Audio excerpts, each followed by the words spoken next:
The call had come an hour before, a crackling, fear-laced whisper from Sam, her former executive assistant, now her most trusted, albeit covert ally.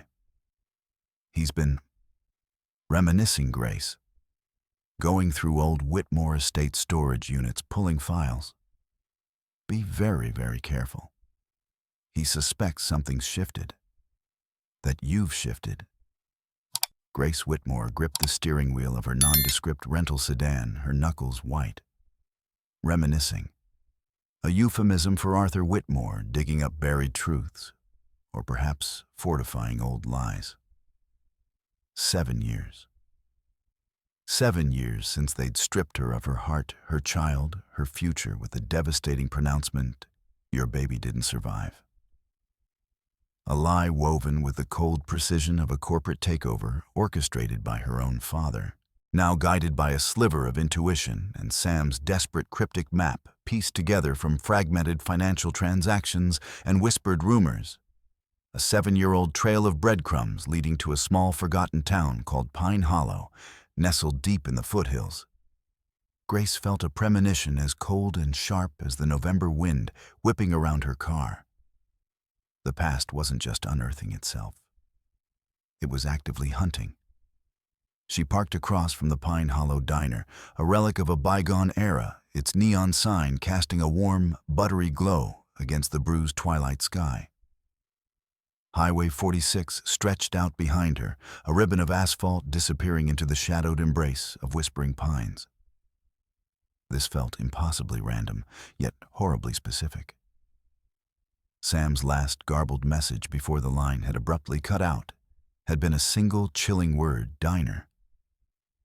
Taking a breath that did little to calm the frantic bird fluttering in her chest, Grace stepped out of the car. Her impeccably tailored dark green coat, a silent armor against the world, felt suddenly inadequate. As she crossed the street, her gaze swept the parking lot, a habit born of old paranoia. A dark sedan idling unobtrusively at the far end, its windows heavily tinted, caught her eye.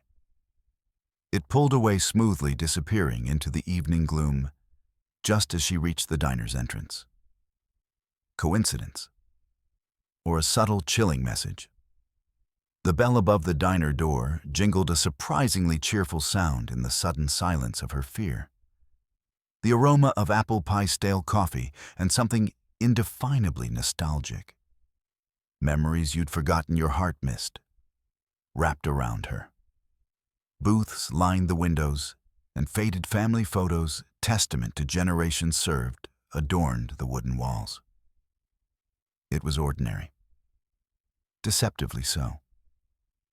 Grace chose a booth by the window, her back to the wall, her eyes scanning the room. Families. Weary truckers. A young couple bickering softly. She ordered chamomile tea, her hand trembling slightly as she accepted the chipped mug. Her heart ached with a familiar 7-year-old phantom pain. My baby. My hope. The secret name she'd whispered to the burgeoning life within her, a life her father had decreed an unacceptable complication.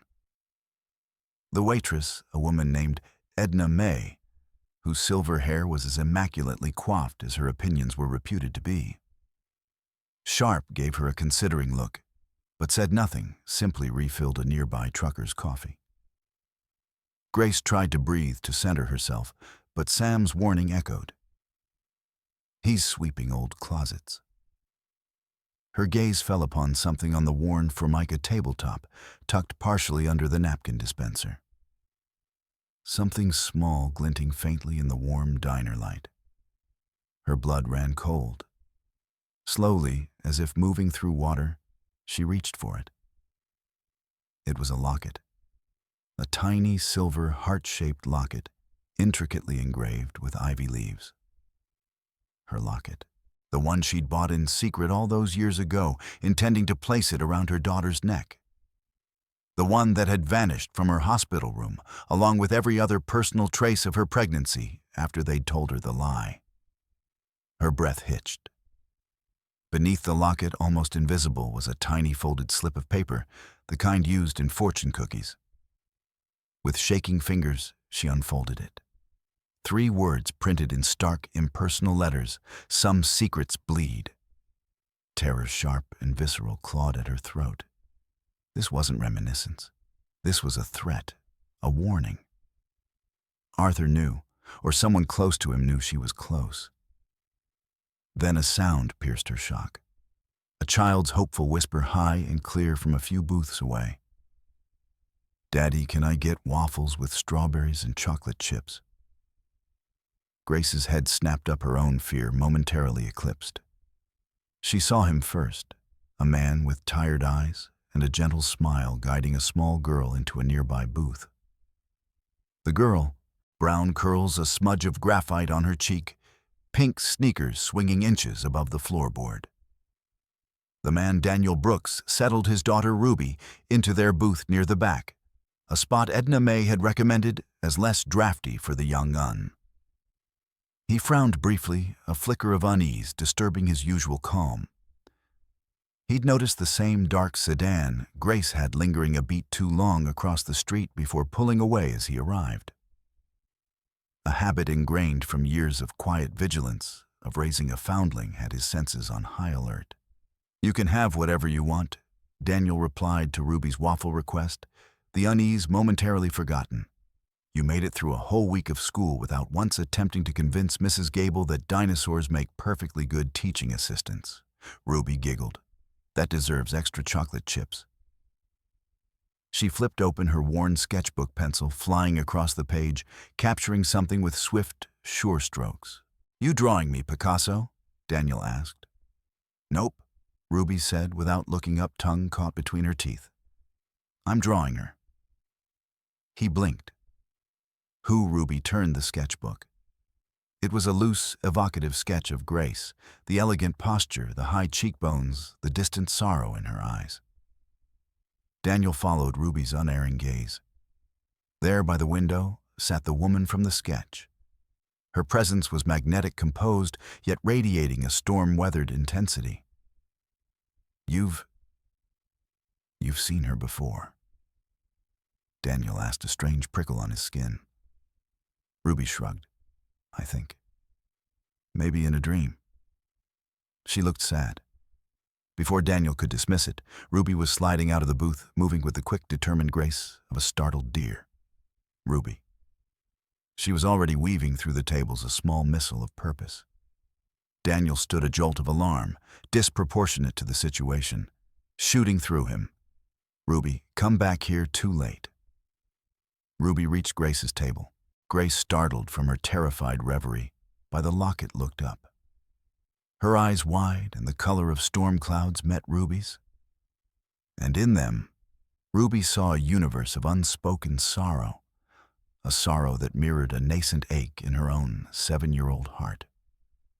The locket lay glinting between them, the threatening note a silent scream on the table, and then the impossible word clear and ringing in the suddenly hushed diner. "Mom." The diner seemed to hold its breath. Forks hovered, conversations froze. Grace Whitmore stared at the child, at the damning locket on the table between them, at the familiar sea-glass eyes looking up at her with an unshakable, intuitive recognition. The carefully constructed armor she wore shattered. Raw, agonizing recognition warred with fresh, cold terror. Daniel rushed over, breathless. "I'm so sorry, ma'am. She gets confused sometimes. She didn't mean..." But Grace wasn't listening. Her gaze was locked on Ruby. "What? What did you say?" She whispered, her voice laced with a hope so fragile it felt like spun glass, and a fear so profound it tasted of ash. Ruby nodded, tears inexplicably streaming down her own cheeks. "You're my mom. I know it." She pointed a small finger at the locket. That's for me, isn't it? Like from a dream?" Grace's hand flew to her mouth, a choked sob escaping. The locket. The note. This child. Daniel knelt beside Ruby, a protective, bewildered hand on her shoulder. "She's adopted. Sometimes she feels things, sees things in her drawings." Grace shook her head slowly, her eyes fixed on the child, then darting to the locket. "What's her name?" she compelled Daniel, desperate. "Ruby," he said, the name reverberating in the charged air. Grace inhaled sharply. I had a daughter. 7 years ago, she tore the words out. They told me she died." Her gaze flickered to the locket again, then the note. Her blood ran colder. Daniel stared at the world, tilting. Who told you?" "My father. Arthur Whitmore, my lawyers, the hospital he owned." Her voice was hollow. "I was 24, unmarried. A child would have destroyed his plans for me. They took me to a private wellness facility. When I woke up," she choked on the memory. "They said she was gone." The wind howled outside, pressing against the windows like fate itself. Ruby clutched her sketchbook. "I think I found you," she said, small but certain. Grace knelt, her limbs heavy. She took Ruby's tiny paint-stained hands. "I don't know if this is real." She choked, looking from Ruby to the locket, its ivy engraving a cruel echo of the secret name Ivy she'd also toyed with for her unborn child before settling on Hope. "But you feel like everything I lost and never stopped searching for." In the corner, Edna May discreetly wiped a tear. Even the gruff trucker at the counter blinked hard. Daniel was frozen. 7 years of shielding Ruby. And now this. This impossible, dangerous collision. I think Grace said, a sliver of command returning, though, softened by overwhelming emotion, her eyes darting towards the diner exit, towards the street where the dark sedan had vanished. "We need to talk. Somewhere private. And safe." Daniel, still reeling, could only nod. But beneath the table, Ruby, sensing the shift, whispered, "The bad men are listening, aren't they?" Grace's head snapped towards Ruby, her eyes wide with alarm. Daniel's protective instincts flared the image of the dark sedan returning with chilling clarity. Edna May, with uncanny perception, materialized beside them. "Back kitchen's empty, folks. Door locks from the inside. Got a direct line to Sheriff Brody if things get complicated." Her sharp eyes held a fierce loyalty. "Some storms you gotta ride out together." The back kitchen of the Pine Hollow diner smelled of old grease cinnamon and industrial-strength cleaner. Stainless steel counters gleamed under harsh, fluorescent lights. A large, humming refrigerator vibrated gently. Edna May had pointed them towards a small, cluttered office alcove at the far end, offering a pot of fresh, scalding coffee and a plate of still-warm apple turnovers with a terse, "Holler if you need anything. Anything at all." Then she'd shut the swinging door, leaving them in a bubble of tense, disbelieving privacy. Grace sank onto a worn vinyl stool, the silver locket clutched so tightly in her palm that the ivy engravings bit into her skin. The threatening note lay on the small, scarred wooden desk before her like a viper. Ruby, sensing the adult turmoil, had curled onto a stack of clean aprons, her sketchbook open on her lap pencil, moving with quiet intensity, no longer drawing Grace, but now sketching something darker, indistinct shadows and sharp angles. Daniel leaned against a tall metal shelving unit, arms crossed, his usually calm face a mask of bewilderment and a burgeoning protective anger. "That locket," he began, his voice raspy. "That note. You knew about it?" Grace looked up, her storm cloud eyes haunted. "The locket, it was mine. I bought it for my baby. It disappeared from my room at the facility. The note." She gestured weakly at the slip of paper. "It was on the table, under the locket, waiting for me when I sat down. Waiting for you." Daniel's unease deepened. "Someone knew you'd be here at this diner tonight. Sam, my former assistant. He's been helping me trace things. He mentioned a diner in Pine Hollow. It was a long shot, a desperate Hail Mary based on fragmented clues. She ran a shaking hand through her auburn hair. But this, her gaze fell on the note. This means they knew I was getting too close. This is Arthur making his presence felt. Arthur, your father. Daniel processed the implications, the dark sedan, the unsettling feeling he'd had. He's the one who orchestrated everything. Grace finished her voice, laced with a bitterness 7 years hadn't diluted. He runs Whitmore Capital with an iron fist. When I became pregnant, it was an unacceptable deviation from his meticulously planned trajectory for me for the company. The father, he was a complication quickly handled by my family's lawyers. I was young, terrified of Arthur, but I wanted my baby. Desperately. Her voice cracked. He sent me to that wellness facility, a gilded prison miles from anywhere. For my health, they claimed. They promised I could arrange a discreet adoption after she was born. But after a difficult labor, I woke up, groggy, sedated. A nurse, her name was Agnes Matthews, I think. Young, kind eyes filled with tears. She told me the baby hadn't survived. Complications, they said. Grace's composure, painstakingly rebuilt over years, crumbled. I grieved for years, Daniel. But there was always a splinter of doubt, a phantom limb ache. I felt like a part of me was still out there, alive. Her eyes found Ruby, now humming softly, as she shaded in a particularly ominous cloud in her drawing.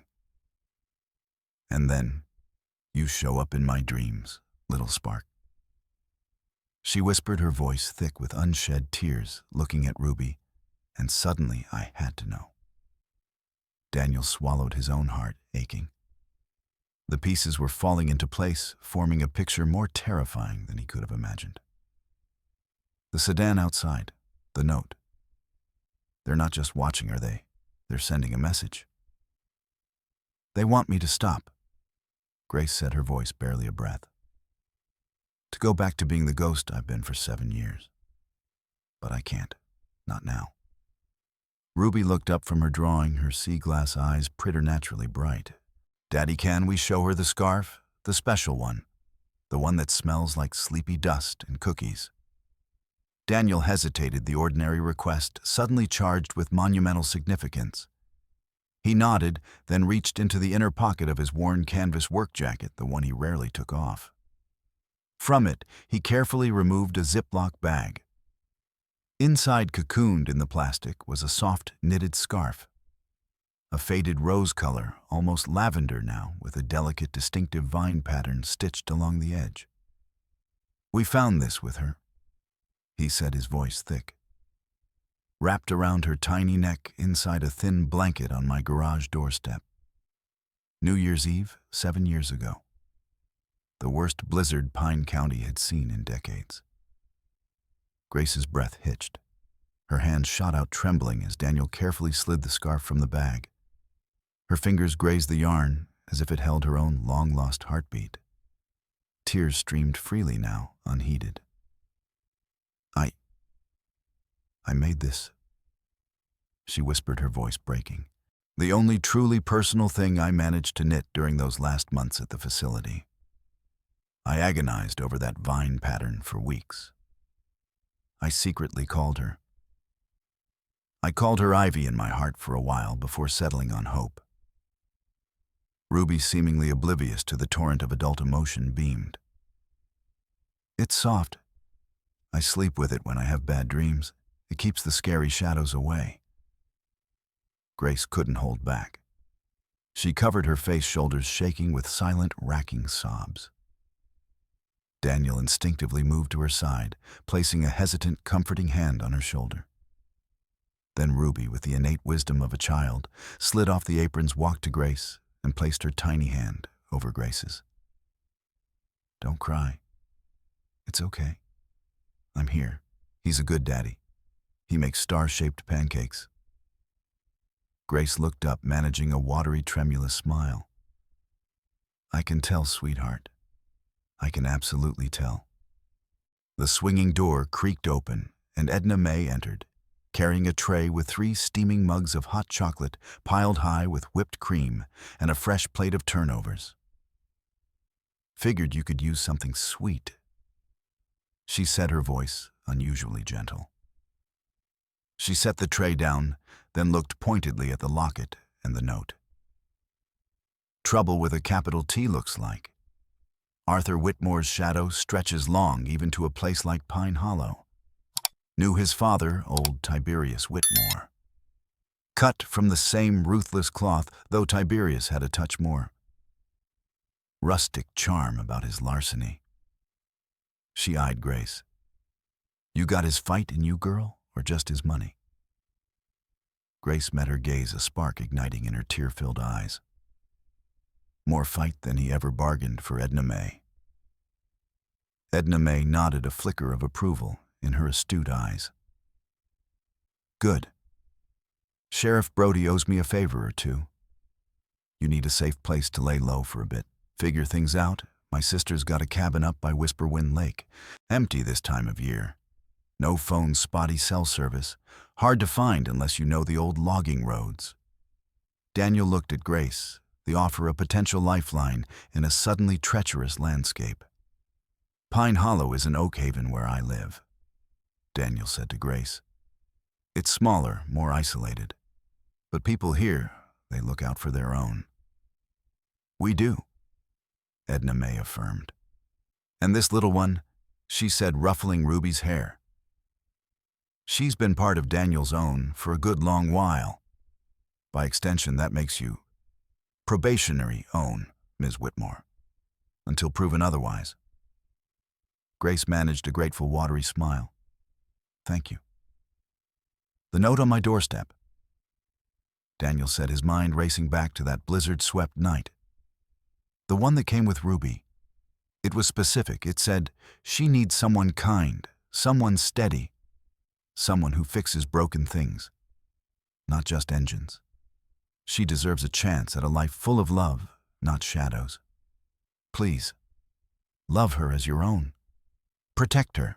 Her name, the one I gave her in my heart, is Hope." Grace gasped, her hand flying to her mouth. "Hope, that was the name I chose. I never told anyone, except perhaps." Her voice trailed off, her eyes wide with a dawning, impossible thought.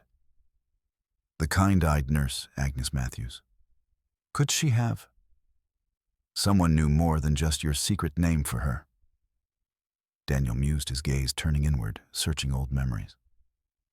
"They knew me, or knew of me. That always bothered me, the specificity of it." He recalled hazy fragments from the years surrounding his wife, Clara's illness and passing. Clara had been a nurse, though she'd mostly done private care in her final years. She'd had friends, colleagues, contacts he'd never really known. He remembered her being strangely quiet, almost secretive, about a brief, temporary nursing assignment she'd taken a few months before. Her ovarian cancer had returned with a vengeance, an assignment at some private care facility out of state. He'd been too consumed with his own grief and her declining health to ask many questions at the time. Could there be a connection? The thought was a wild, improbable leap. This Dr. Alistair Finch. Grace said, her voice hardening as she remembered Sam's earlier, more detailed warnings about the names in old files. "He signed the falsified death certificate for my baby. Sam found evidence that Finch was, and likely still is, heavily in my father's pocket. He was the medical director of that facility." The pieces were clicking, forming a chilling mosaic. Arthur Whitmore's reach, his ruthlessness. The locket and note in the diner were not just threats. They were a taunt, a display of power, meant to drive her away, to silence her.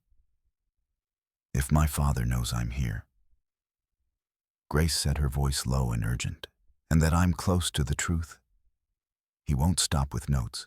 He'll escalate. We need to get Ruby somewhere safe. And I need to find out who really left her on your doorstep, Daniel. Who was brave enough to defy Arthur Whitmore."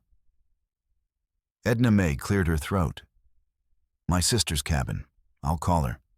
Get you the keys and directions. Place is stocked with basics. You can be there in an hour if you know the back roads, and I know 'em like the lines on my own hand. She tapped the side of her nose. As for Arthur Whitmore, well, Pine Hollow has a way of making inconvenient city folk feel rather unwelcome when it sets its mind to it. We can buy you some time. Daniel looked at Grace, then at Ruby, who was now adding a small brave figure with a bright flashlight to her drawing of shadows. A decision solidified. All right, he said. The cabin, for Ruby's sake. He looked at Grace. And then we find out who that someone who fixes broken things truly referred to. He had a sudden, inexplicable image of Clara's gentle smile, the way her eyes would light up when she talked about righting a wrong. It was a fleeting thought dismissed as quickly as it came. Grief played tricks. Outside, the wind howled a little louder, rattling the diner's old windows. The storm, it seemed, was just beginning. The drive to Edna May's sister's cabin was a blur of winding back roads, dense pine forests, and the mounting tension thrumming between Daniel and Grace. Ruby, surprisingly resilient, had fallen asleep in her booster seat, her head lolling against the window, the rose-colored scarf clutched tight in her hand. Edna May, true to her word, had provided them with hand-drawn, almost comically detailed directions on a paper napkin, a thermos of coffee, and a stern warning. Don't trust anyone you don't know, and even some you do. Arthur Whitmore's got long tentacles. The cabin was nestled deep in a clearing overlooking Whisperwind Lake, its log walls weathered to a silvery gray smoke curling lazily from its stone chimney. It was rustic, isolated, and for the moment felt like the safest place on earth. Daniel carried a sleeping Ruby inside, while Grace surveyed their temporary sanctuary. A large fieldstone fireplace dominated one wall of the main room, flanked by comfortable, if somewhat threadbare, armchairs. A small functional kitchen adjoined it, and two cozy bedrooms lay tucked away down a short hall. It smelled of wood-smoke pine needles and old cherished memories. She called it the Nook, Edna May had told them. My sister Martha said it was a place to hide from the world's sharp edges.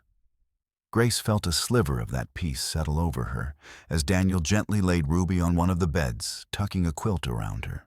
The immediate threat from the diner, the locket, the note, the lingering unease of being watched, receded slightly, replaced by the immense daunting questions that lay before them.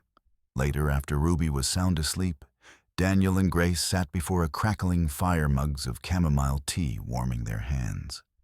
The only sounds were the snap of the flames and the distant sigh of the wind through the pines. This place, Grace said softly, gazing into the fire, it feels held. Like generations have found solace here. Daniel nodded. Clara, my wife. She would have loved this. She always found peace in places like this, far from everything.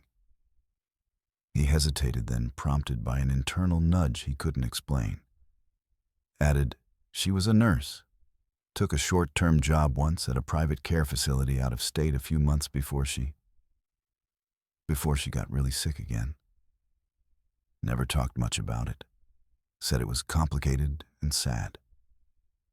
He frowned, trying to recall specifics. There was an odd thing she brought back. A tiny, intricately carved wooden bird, a robin, I think. She said a patient had given it to her. Kept it in her special memory box. I haven't opened that box in years. Grace looked at him, her eyes suddenly sharp. A private care facility out of state, Daniel.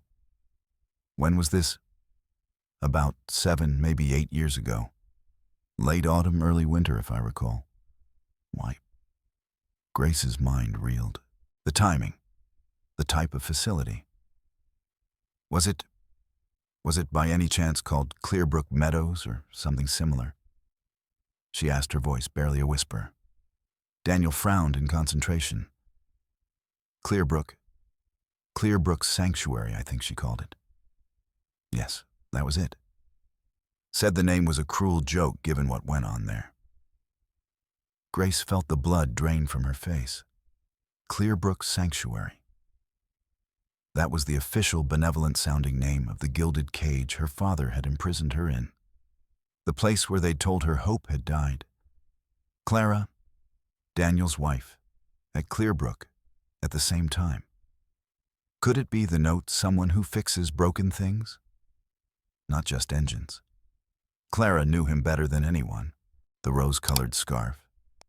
Had Clara somehow known about it, seen Grace knitting it? Daniel. Grace said, her voice trembling. The nurse, Agnes Matthews. The one I told you about with the kind eyes. Could Clara have known her? Could Clara have been the one who wrote that note? Who brought Ruby to you? The air in the cabin crackled with unspoken, unbelievable possibilities. Daniel stared at her, his mind struggling to connect the disparate, incredible threads. Clara, his Clara, involved in something so clandestine, so dangerous, it seemed impossible. And yet, the specificity of the note, the timing, the knowledge of hope. I don't know. He stammered, the world tilting on its axis again. She never said. But Clara, she had a fierce sense of justice. She couldn't stand by if she saw someone being wronged, especially a child. He remembered her quiet determination, her unexpected steel. He stood abruptly pacing before the fire. If Clara knew, if she did this, why wouldn't she tell me? Perhaps she was trying to protect you, Grace suggested gently. From Arthur, from the danger. Or perhaps, her voice softened with understanding. Perhaps her own illness was progressing, and she knew she wouldn't be there to see it through to explain. She ensured Ruby was safe with the one person she trusted most in the world. The weight of this new staggering possibility settled upon them. If Clara had been the architect of Ruby's rescue, the implications were immense. It wasn't just a random act of kindness.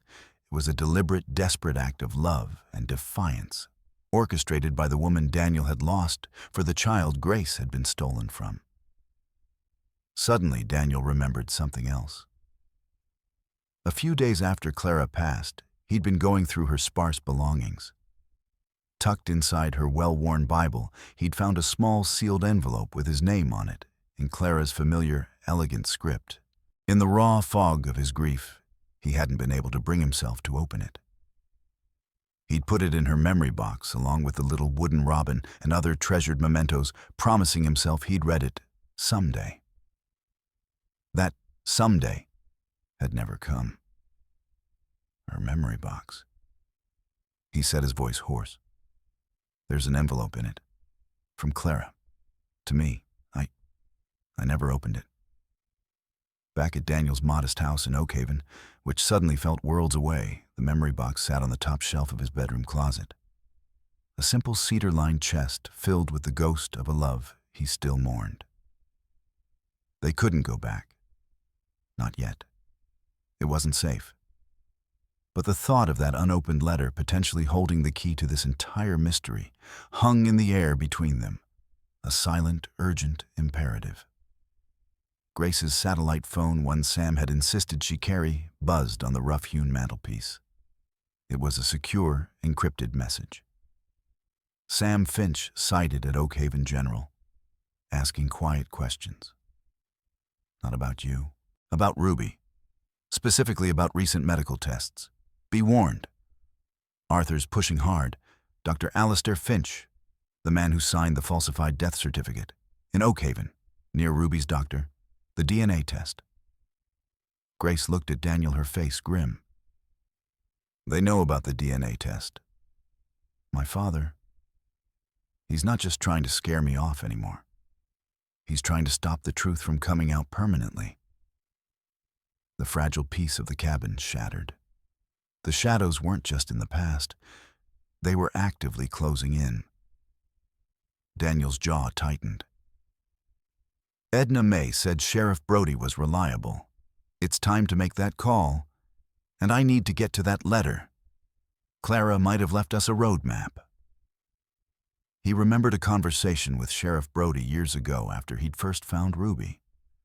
Brody, a gruff but fair man, had investigated perfunctorily, found no leads, and quietly closed the case, telling Daniel, "Some strays just find their way to the right porch, Brooks. Looks like this one did." But he'd also given Daniel his private, unlisted number. "Anything unusual about this girl ever comes up, you call me direct." Unusual was an understatement. Grace nodded, her mind racing. "I'll call Sam. Tell him to focus his talents on Finch and any connections to Oak Haven General. See what digital footprints Finch is leaving." Sam's talents as a former white hat hacker, now Grace's cybersecurity ace, were formidable. The fire had burned low, casting long dancing shadows on the cabin walls. Ruby murmured in her sleep from the next room, a soft, innocent sound in the heart of the encroaching darkness. "This isn't just about finding Ruby's mother anymore, is it?" Daniel said, his voice heavy. "This is about protecting her from a man who would apparently stop at nothing to keep his secrets buried." Grace met his gaze, her own reflecting the firelight, hard and resolute. "He buried my daughter once, Daniel. He won't get the chance to do it again." The quiet cabin on Whisper Wind Lake, once a sanctuary, now felt like a temporary fortress, its silence punctuated by the unspoken fears and the urgent plans being laid. The whispers of the past were becoming shouts, and the shadows of the present were growing teeth. The next 24 hours were a maelstrom of hushed phone calls, encrypted messages, and escalating tension. Sheriff Brody, when Daniel finally reached him, listened to the abbreviated story with gruff patience, his initial skepticism slowly giving way to a concerned frown. "Arthur Whitmore, you say?" Brody had grunted. "Name rings a bell. Big money, bigger trouble usually. Finch. Alistair Finch. Yeah, Oak Haven General confirmed a Dr. Finch was making professional inquiries about a pediatric patient. Cloaked it in HIPAA compliance, but it smelled fishy. Said he was representing a concerned family interest. I'll put a quiet watch on him. And your place, Brooks. You say there's a letter from your late wife that might shed light on this." "I believe so, Sheriff. But I can't risk going back to my house if Finch or Whitmore's people are watching it." "Martha's cabin is pretty remote," Brody mused, "but not invisible. Tell you what, I'll have Deputy Miller swing by your place in Oak Haven. She's good discreet. If there's an envelope in a cedar box top shelf of your closet, she can retrieve it. Bring it out to you. Unofficially, of course. Neighbors just seeing a routine check on the property of a man out of town on a fishing trip." Meanwhile, Sam was working his digital magic. "Finch is sloppy, Grace." He reported, his voice tinny over the satellite link, punctuated by the rapid click of keys. "Leaving a trail of IP addresses like a drunk leaving footprints in snow." He accessed Oak Haven General's patient database remotely, unauthorized, looking for genetic markers, DNA comparison requests. He's also been in contact with a law firm known for its aggressive tactics in family disputes.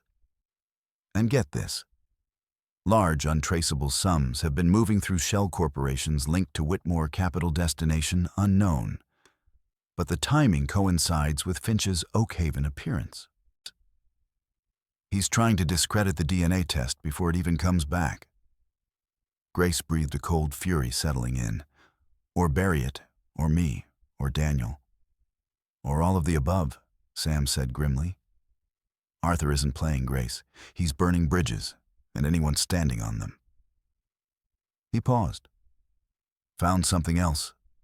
Agnes Matthews, the nurse you mentioned. She left Clearbrook Sanctuary under a cloud about 6.5 years ago, shortly after your departure. Non-disclosure agreement thicker than a phone book. But I found a trace. She's living quiet off-grid in rural Montana. Different name now, scared. but alive. Agnes Matthews. Alive. Another potential key. Ruby, bless her innocent heart, remained largely oblivious to the adult machinations swirling around her. She spent her morning on the cabin's small rickety dock, diligently sketching the dragonflies darting over Whisperwind Lake, occasionally asking Daniel profound questions like, if a tree falls in the forest and no one is around to hear it, do the squirrels still complain about the noise? Daniel, trying to maintain an illusion of normalcy, for her patiently answered her questions, his mind 1,000 miles away, on a deputy retrieving a letter that might rewrite his entire past. Late that afternoon, a nondescript county vehicle crunched up the gravel track to the cabin. Deputy Miller, a young woman with watchful eyes and a no-nonsense demeanor, handed Daniel a large evidence bag. Inside was the cedar memory box. His hands trembled as he took it. Grace stood beside him, her breath held. Ruby watched curious from the doorway. Daniel carried the box to the stone hearth. He lifted the lid. The faint scent of dried lavender and old paper Clara's scent wafted out. There lay her Bible, a few pressed flowers, the small, intricately carved wooden robin, and a handful of faded photographs. And there, tucked beneath the robin, was the envelope. Daniel and Clara's graceful looping script. With Grace's hand resting gently on his shoulder for support, Daniel opened it. Inside, a single sheet of pale blue stationery folded twice. Clara's words, written in a slightly shaky hand, as if penned with great effort or emotion, leaped from the page. My dearest Daniel, if you are reading this, it means I am gone, and the quiet fight I waged is now perhaps ready to see the light of day. Forgive me for the secrets, my love. Some burdens are too heavy to share, even with the soul you trust most, especially when trying to protect that soul. Several months ago, I took a temporary nursing position at a facility called Clearbrook Sanctuary. It was a dark place, Daniel, full of shadows and unspoken sorrows, despite its pristine facade. There, I met a young woman, Grace Whitmore, wealthy, beautiful, but trapped, and pregnant. Her father, Arthur Whitmore, a man of immense power and terrifying ruthlessness, was determined to erase her child from existence one way or another. I also met another nurse there, Agnes Matthews. Young kind, but with a core of steel. Together we saw what was happening. We heard the whispers. We knew Grace's baby was not destined for a discreet adoption, but for something far more sinister if left to Arthur's devices.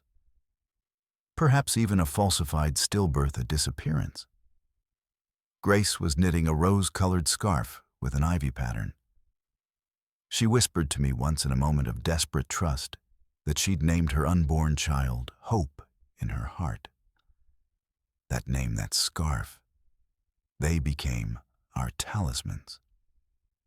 When Grace went into labor prematurely after a stressful episode clearly engineered by the facility director, Dr. Finch, we knew we had to act. The birth was difficult. Grace was heavily sedated immediately after. They were going to tell her the baby had died. Agnes and I, we couldn't let that happen. The baby, a tiny, perfect girl, was healthy, crying lustily. Agnes, bless her brave soul, managed to switch the hospital ID bands with an infant who tragically had been stillborn earlier that day to another patient. It was a terrible, desperate risk. She falsified records, bypassed protocols. It bought us time.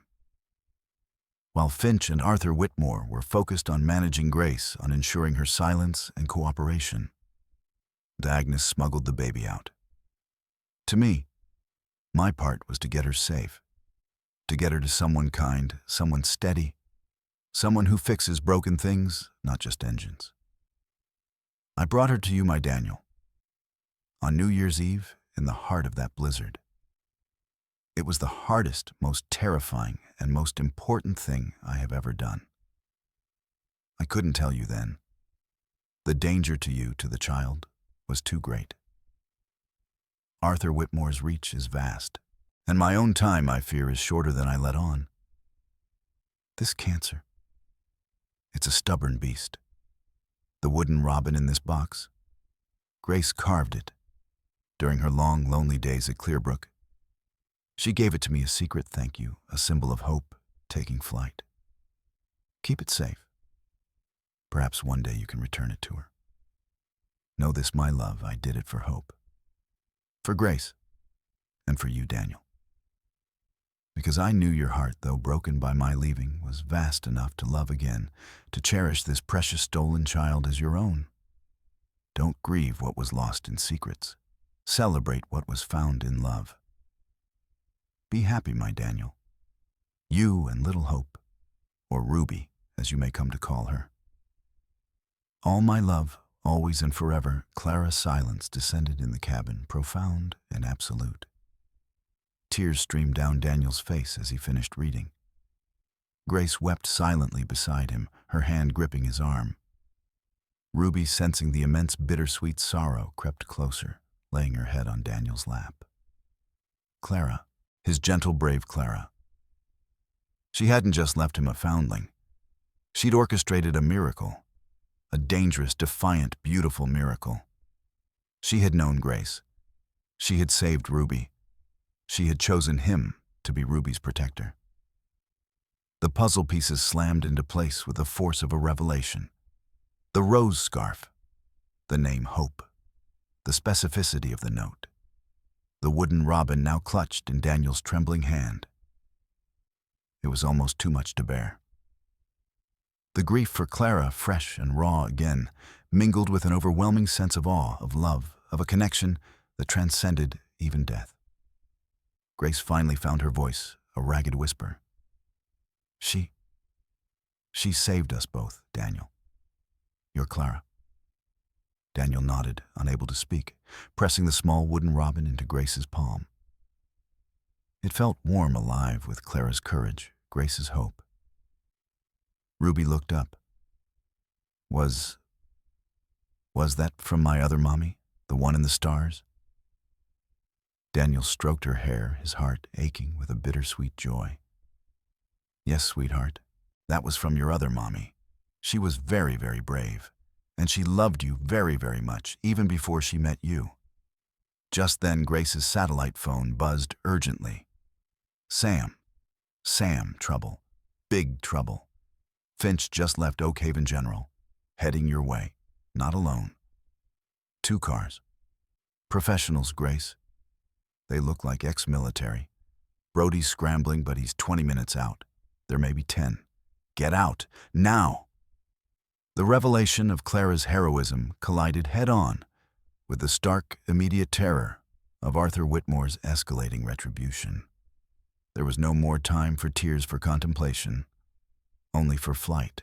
The 10-minute warning was an adrenaline shot to Daniel's heart. Finch, ex-military, professionals, coming for Ruby, coming for them. Grab your sketchbook, Ruby Coates, now. Daniel's voice was low, urgent, cutting through the stunned grief. Grace was already moving, stuffing Clara's letter and the wooden robin into her coat pocket, her eyes scanning the cabin for anything they could use, anything that could buy them time. Her corporate polish had vanished, replaced by the steely glint of a mother protecting her child. The lake, she said, her mind racing. There's a boathouse, Edna May mentioned an old runabout. If we can get to it, they'll expect us to run by road. Daniel agreed, his mind cataloging exits, obstacles. The woods around the lake are dense. They won't know the terrain. He looked at Clara's letter one last time, then tucked it securely inside his own jacket. Clara had started this fight. He and Grace would finish it. For Ruby, for all of them. They burst out of the cabin's back door just as the distant sound of tires on gravel reached them. The path to the boathouse was narrow, overgrown. Daniel took the lead, parting branches, his eyes scanning for movement. Grace followed her hand, gripping Ruby's tightly, her other clutching the heavy iron poker from the fireplace. A pathetic weapon, but better than nothing. Ruby, small and terrified, but preternaturally quiet, kept pace, her eyes wide, darting between Daniel's back and Grace's resolute face. She understood danger in a way no 7-year-old should. The boathouse was little more than a dilapidated shed at the water's edge. Inside, an old aluminum runabout, covered in dust and cobwebs, sat tethered to a rickety dock. The engine, Daniel muttered, yanking off the cover. It was an ancient Evinrude, probably older than he was. Pray it starts. Grace scanned the tree line, her heart pounding. She could hear shouts now, male voices getting closer. Daniel worked frantically on the motor, his mechanic's hands moving with desperate speed, checking fuel lines, spark plugs. Flooded, or no spark. Damn it, Grace saw them then. 3 men, dark figures moving purposefully through the trees towards the cabin. Finch, presumably, and 2 larger, more menacing shapes. Daniel, they're at the cabin. Ruby whimpered, pressing herself against Grace's legs. Grace pushed her gently behind her. Stay down, baby. Daniel grunted, pulling hard on the starter cord. The engine sputtered, coughed, then died. He pulled again, his muscles straining. Sputter. Cough. Silence. The men were fanning out, heading towards the lake. They'd seen them. They're coming. Grace whispered, her eyes darting around the boathouse. An old fishing net lay in a heap, a rusted oar. Nothing. Then a flash of inspiration. Or desperation. Ruby Grace said, her voice low and intense. Your sketchbook. The drawing you did in the diner? The one with the shadows and the flashlight. Ruby, confused but trusting, fumbled for her sketchbook. She held up the drawing. Ominous, shadowy figures, and one small, bright beam of light, cutting through the darkness, held by a stick figure. This light, Grace said, pointing. This is your flashlight, sweetheart. And these, she touched the shadowy figures, these are the bad men. But they don't know where the light is going to shine, do they? Ruby shook her head, her eyes fixed on Grace. The woods, Daniel, Grace hissed. We can't get the boat started in time. We make a stand in the woods. Use the terrain. Split them up. It was a wild, desperate gamble, but better than being cornered like rats in a trap. Daniel nodded, his face grim. He grabbed the rusted oar. Grace kept the poker. They plunged into the dense undergrowth on the far side of the boathouse, away from the approaching men. Daniel trying to move quietly, Grace pulling Ruby along. The woods were a labyrinth of tangled roots, sharp rocks, and dense foliage. They could hear Finch's men crashing through the underbrush behind them, shouting. Spread out, find the girl, one of them bellowed. Ruby needs to be safe. Daniel panted, stopping behind a massive moss-covered boulder. Grace, take her. Head for the old logging trail Edna May marked on the map. It leads up to the ridge.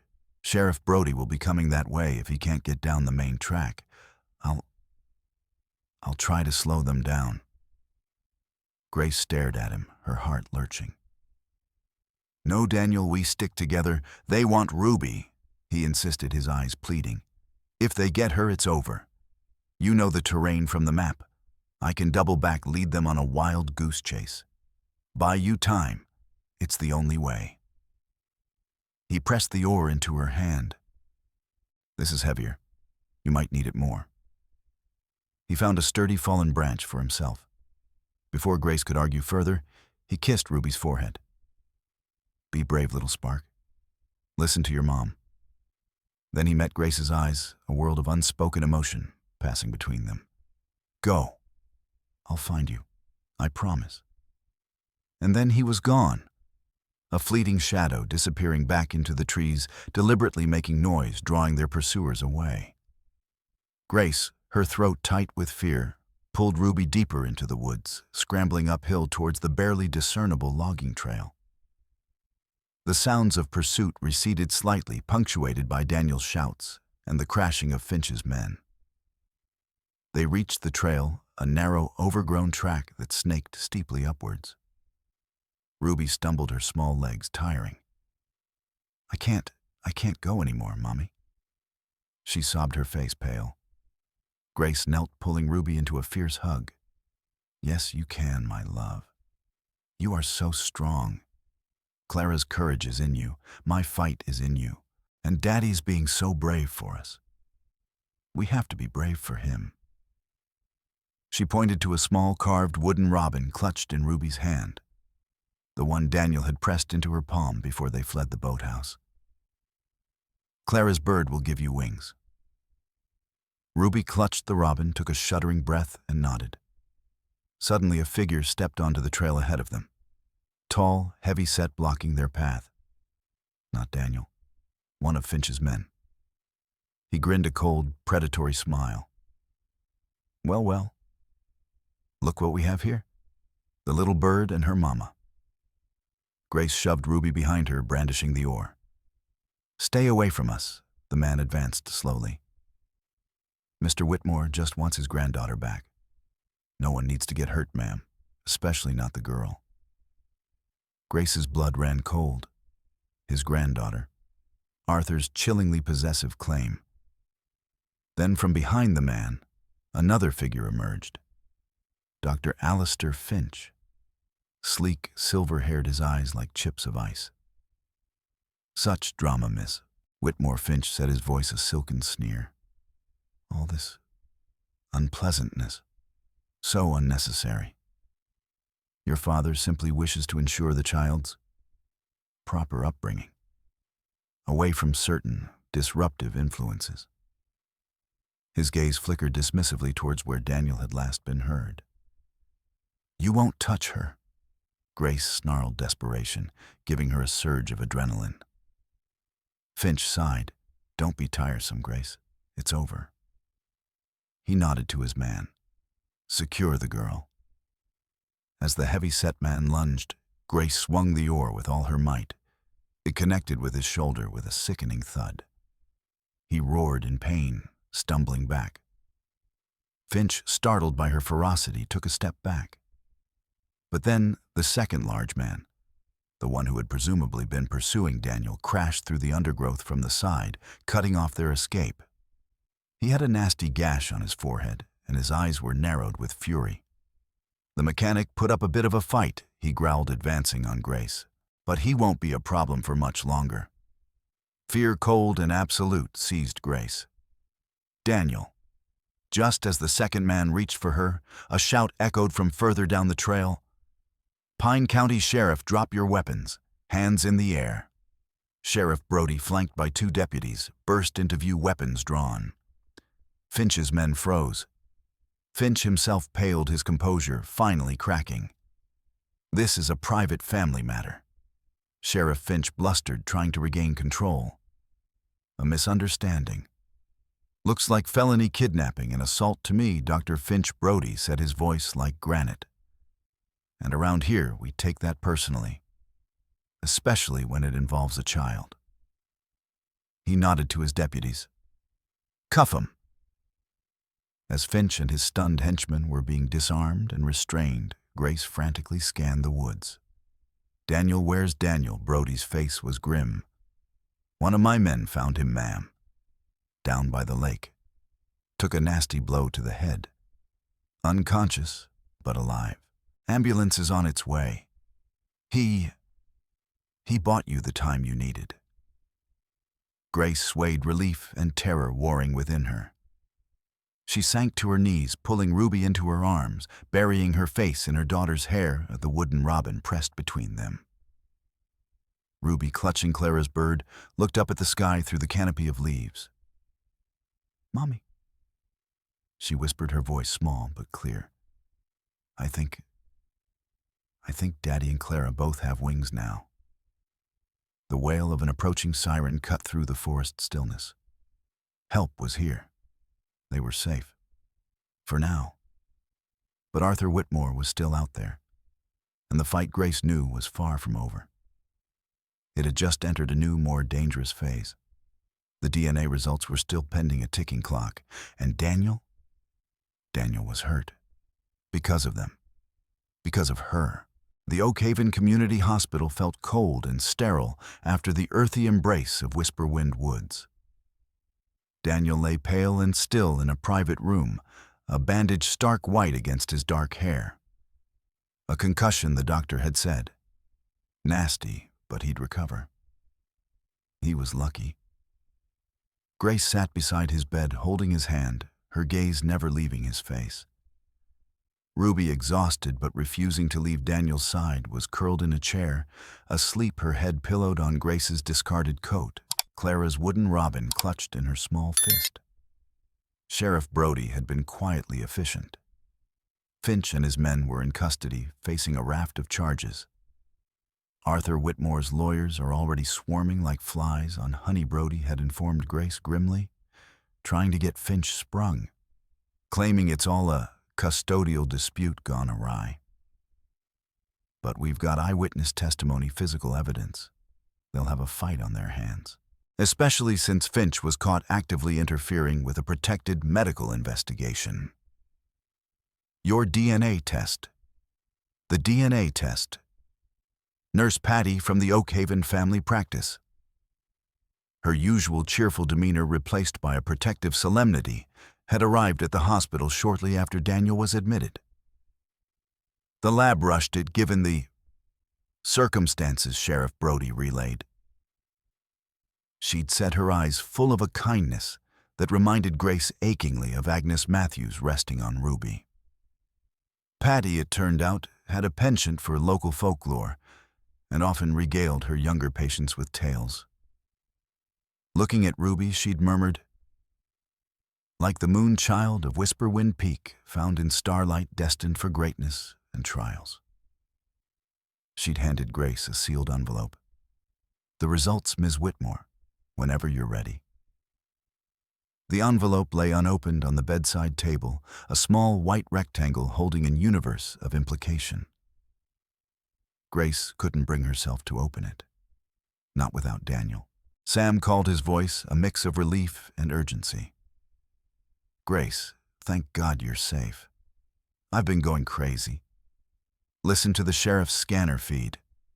Finch is singing like a canary trying to cut a deal, blaming everything on Arthur. But here's the kicker, Agnes Matthews contacted me. Grace sat bolt upright. Agnes, how? My digital breadcrumbs. She saw your name in some obscure online forum discussing unsolved foundling cases. Pieced it together with Finch's arrest hitting the wire. She's scared, Grace, terrified of Arthur. But she said Clara Brooks made her promise if the time ever came to tell the truth. She has documentation, Clara's personal journals from Clearbrook, and her own sworn affidavit detailing everything. She's willing to talk, to testify. Clara's journals, more pieces of the puzzle. Where is she, Sam? Holed up in a motel in Missoula. I can arrange secure transport. Bring her to Pine Hollow, if you think it's wise. Do it, Sam, Grace said without hesitation.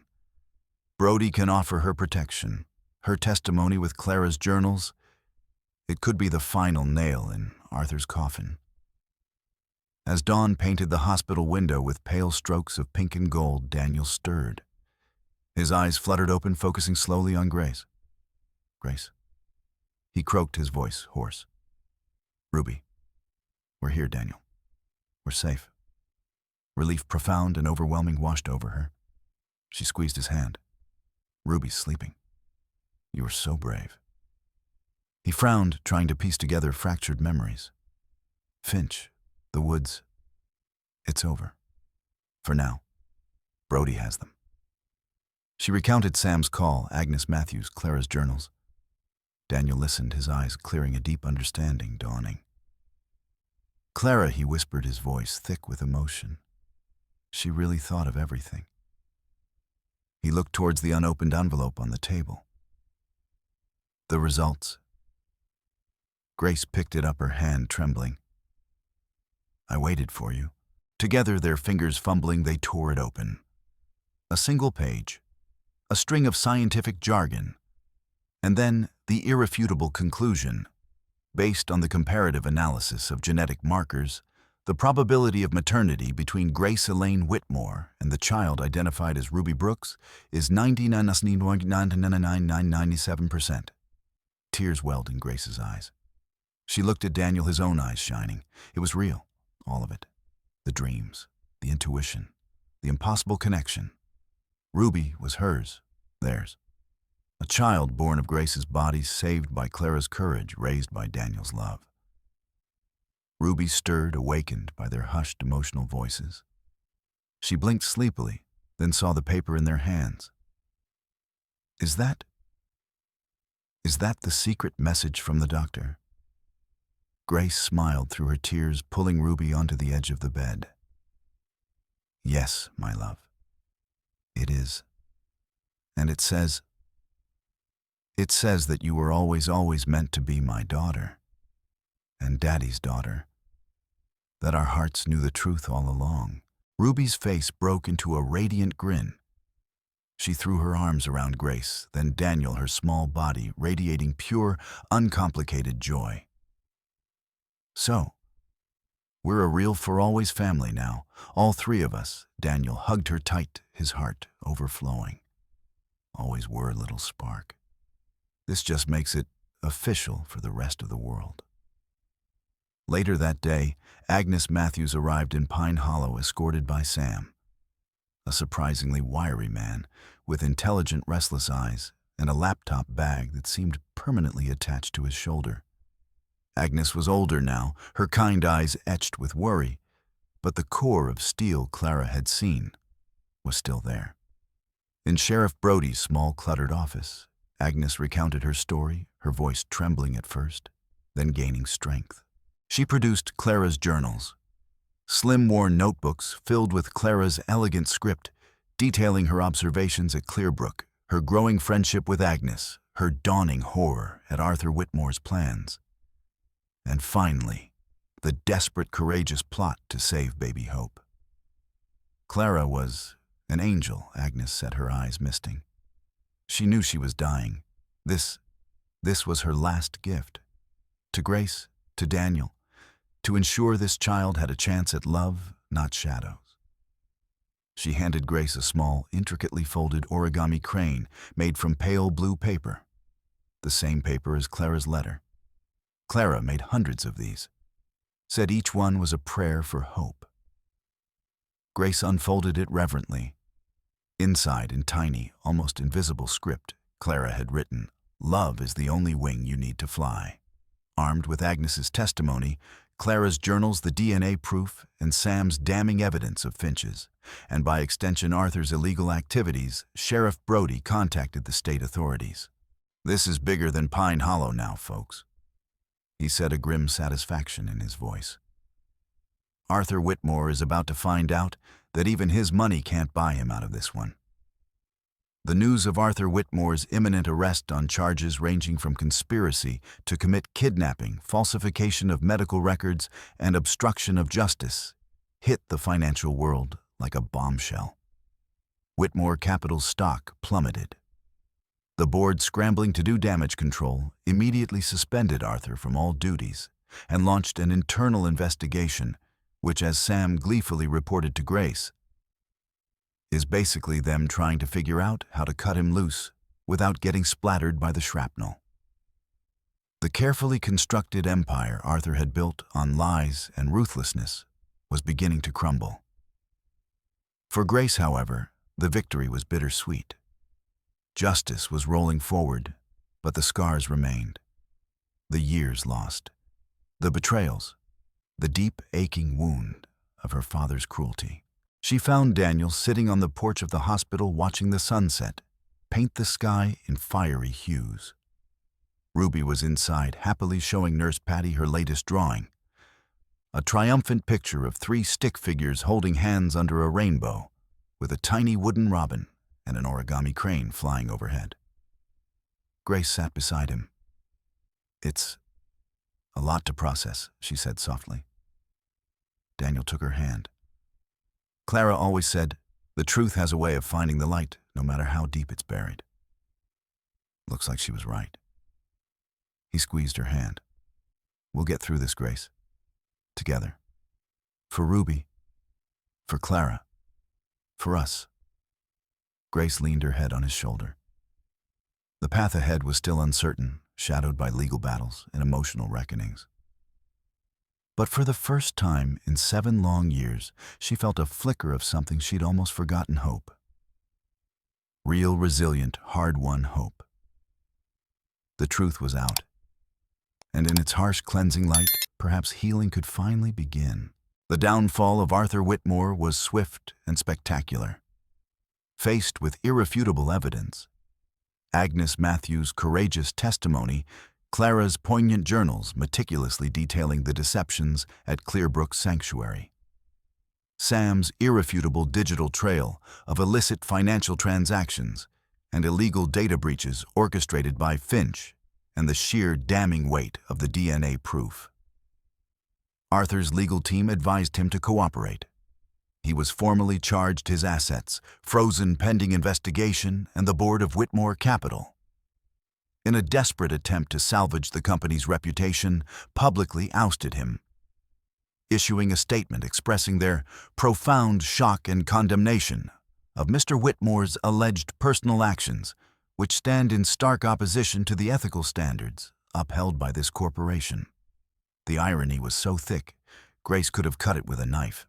The media frenzy was intense, a swarm of reporters descending upon Pine Hollow and Oakhaven, hungry for salacious details of the Billionaire baby-snatching scandal. But Sheriff Brody, with the stoic support of the tight-knit community, formed a protective cordon around Daniel Grace and Ruby. Edna May, wielding her sharp tongue and a formidable glare, became an unofficial gatekeeper at the Pine Hollow Diner, deflecting intrusive questions with pronouncements like, "Some stories ain't for public consumption, sunshine. They're for healing hearts. Now you want pie, or you want to get most chose pie." Daniel Grace and Ruby retreated to the quiet sanctuary of Martha's cabin by Whisperwind Lake during the worst of the media storm. Here, amidst the rustling pines and lapping waters, they began to piece together the fragile framework of their new family. There were tears, of course. Daniel, finally allowing himself to fully grieve Clara again, shared stories of her wit, her kindness, her quiet strength, her love for thunderstorms and hopeless causes. Grace listened, her heart aching for the woman whose courage had saved her daughter, the woman whose husband was now sharing his life with her. It was a complex, bittersweet tapestry of sorrow and gratitude. Grace, in turn, slowly, tentatively shared the shadows of her own past. The crushing weight of Arthur's expectations, the gilded cage of her upbringing, the terror and desolation of those days at Clearbrook, and the hollow ache of the 7 years she'd believed her daughter lost. Daniel listened, his quiet understanding a balm to her old wounds, and Ruby with the profound intuition of a child who has known both loss and extraordinary love, absorbed it all, her drawings becoming filled with images of stars, bridges, and interwoven vines, symbols of connection and healing. She'd often curl up between them, listening, her small hand instinctively reaching for both of theirs. One evening, as they sat on the dock, watching the sunset paint the lake with impossible colors, Grace voiced the fear that still lingered. "He'll fight this, Daniel, my father. He won't go down easily. He'll try to drag us through years of legal battles. He might even try to claim rights to Ruby." Daniel's arm tightened around her. "Let him try. He's up against more than just us, Grace. He's up against Clara's truth, and a town that's decided you 3 are under its protection." He smiled faintly. Besides, Sam mentioned something about Arthur's other financial indiscretions coming to light. Tax evasion, insider trading. Seems Finch wasn't his only dirty secret. He might be too busy fighting fires on multiple fronts to focus solely on us. As autumn deepened, the media attention gradually subsided, replaced by the quieter rhythms of small-town life. The people of Pine Hollow and Oakhaven, initially abuzz with gossip, and speculation, had witnessed the quiet dignity of Daniel and Grace, the unshakable bond they shared with Ruby, and the fierce protectiveness of Sheriff Brody and Edna May. Clara Brooks, already a beloved memory in the community, was now elevated to near legendary status. The brave nurse who had defied a monster. Acceptance, slow but steady, began to blossom. A unique Pine Hollow tradition, one that had been nearly forgotten but was revived with renewed vigor that year, was the Festival of the Whispering Oaks Light. Held on the first clear night after the hunter's moon in October, it centered around a massive, ancient oak tree on the outskirts of town, a tree rumored to have sheltered settlers and witnessed generations of joys and sorrows. Families would gather, each bringing a lantern, handmade, antique, or store-bought, and hang it on the oak's sprawling branches.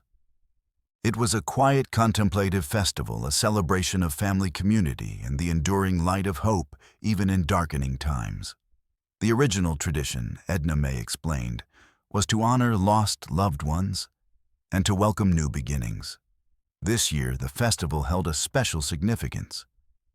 Daniel, Grace, and Ruby walked towards the great oak as twilight settled, joining a stream of familiar faces. Daniel carried a sturdy, old-fashioned railroad lantern, polished to a gleam. Grace held a delicate, handcrafted lantern of pressed flowers and rice paper that Ruby had helped her make. And Ruby clutched a small, bright lantern shaped like a star, her eyes wide with wonder, as she saw the ancient oak already beginning to glow with dozens of flickering lights. There were nods, smiles, quiet words of welcome. Mrs. Gable, Ruby's teacher, gave her a warm hug. Nurse Patty, her eyes twinkling, handed Ruby a sugar cookie shaped like a crescent moon. "The moon child needs her moon cookie," she said with a smile. As Daniel carefully hung his lantern on a sturdy lower branch, Grace watched him, her heart full. This town, these people. They were slowly, cautiously making space for them. Ruby, with Daniel lifting her high, hung her star lantern next to his. Then Grace added hers beside Ruby's, its soft floral light, mingling with the others. The great oak was now a beacon, its branches adorned with a galaxy of personal hopes and shared memories. People milled about, sharing thermoses of cider, their voices hushed. It wasn't a boisterous celebration, but something deeper, more resonant. A quiet acknowledgement of shared humanity. Grace found herself standing beside Arthur Whitmore's lawyer, a sleek, expensive man named Preston Hayes, who had apparently been sent as an observer on behalf of Arthur, now out on bail, but confined by court order. Hayes looked distinctly uncomfortable amidst the rustic charm. Quite the quaint tradition, Miss Whitmore. Hayes set his tone carefully neutral. Grace looked at the glowing tree, then at the faces of the people around her. Families, friends, neighbors. "It's about remembering Mr. Hayes," she said, her voice calm. "And about hope. Things your client seems to have forgotten, or perhaps never truly understood." Hayes had the grace to look away. Later, as the stars blazed in the clear autumn sky, Ruby tugged on Grace's hand. She led Grace and Daniel to a quiet spot under the oak, away from the main gathering. In her other hand, she held a folded piece of paper. This is for Grandfather Arthur," Ruby said, her voice small but determined. She held out a drawing. It was a simple, childlike rendering of a very small, stick-figure man, standing alone in a large, empty room, with a tiny window showing a single distant star. Beneath it, Ruby had printed in wobbly letters, "Maybe you can find your own light." Grace's breath caught. This child, her capacity for empathy, for forgiveness, was astonishing. He did bad things, Mommy," Ruby said, looking up at Grace. "But Mrs. Gable says everyone, even people who get lost in the dark, deserves a chance to find a light again, even if it's just a tiny one." Grace knelt, hugging Ruby fiercely. "You are an extraordinary soul, my love." She took the drawing. She wasn't ready to forgive Arthur, not yet. The wounds were too deep. But Ruby's simple act of grace, it planted a seed. Daniel watched them, his heart swelling. He looked up at the great oak ablaze with hundreds of lights, a testament to resilience, to community, to the enduring power of love in the face of darkness. Clara would have loved this. In fact, he felt her presence here, a warm, gentle whisper in the rustling leaves. As they walked home later, hand in hand under the starlit sky, Ruby skipping between them, Grace felt a sense of peace she hadn't known in years. The legal battles with Arthur would continue undoubtedly. The scars of the past would never fully vanish. But here in this small town, under the watchful gaze of an ancient oak, surrounded by unexpected allies, and the unwavering love of Daniel and Ruby, she was no longer just Grace Whitmore, the disinherited heiress, the grieving mother. She was home. She was healing. She was part of a family forged in fire, built on truth, and illuminated by 1,000 tiny lights of hope. And that, she realized, was more valuable than any empire. The formal adoption, when it finally came through months later, was a quiet affair in a judge's chambers witnessed by Edna May and Sheriff Brody. Afterwards, they didn't go to a fancy restaurant or throw a lavish party. They went back to the Pine Hollow Diner to Table 9, the one with the new discreetly polished brass plaque that simply read, Table 9, where love found its way home. November 7th. Ruby now, officially Ruby Clara, Grace Brooks. Whitmore a mouthful, she insisted upon ordered waffles with extra strawberries and chocolate chips. Daniel held Grace's hand across the table, his eyes speaking volumes. Later that year, with funds Grace had managed to salvage from a small, independent trust her mother had set up for her years ago. A trust even Arthur hadn't known about, and they bought the charming, slightly dilapidated old cottage by Whisperwind Lake. It needed a lot of work. Daniel, with his gifted hands, began the slow process of restoration, turning it into a true home. Grace surprisingly found she had a knack for gardening, coaxing life from the neglected soil. And Ruby filled every corner with her laughter, her art, her boundless love, and her unwavering belief in happy middles. She set up 3 smooth gray stones she'd collected from the lake shore in a perfect triangle beneath the spreading branches of a young oak tree she'd planted with Daniel and Grace in the backyard. This, she announced with solemn importance, is our official promise spot. We come here to remember how we found each other and how much we love each other, no matter what. One cool spring evening, almost a year and a half after that fateful night in the diner, as the first fireflies blinked their greetings, they stood at the promise spot. Ruby went first. I promise to always believe in love, happy middles, and trying to see the good light in everyone, even if it's hiding. Grace, her voice thick with emotion, spoke next. I promise to cherish every moment of this incredible, unexpected gift of family, and to never stop choosing you both every single day. Daniel paused, his gaze shifting between the 2 most important people in his universe. I promise, he said, his voice steady and true, that no matter where we are, no matter what happens, this will always be home. A home built by many loving hands, especially Clara's. And there, beneath the sheltering branches of their young oak, with the stars beginning to prick the darkening sky, they stood, hand in hand, heart to heart, 3 souls once lost, now found. Not an ending, but a true, vibrant, hard-won beginning. A few towns over, Arthur Whitmore, his empire in ruins, his health failing, received a small, unmarked envelope. Inside, a child's drawing of a lonely stick figure in a dark room with a single distant star. No note, just the drawing. He stared at it for a long, long time, the silence of his own self-made prison pressing in. Perhaps Ruby's tiny seed of light had found a crack in the stone. And we'd love to know where you're watching from today. The story's original concluding remarks about the channel and community would fit well here.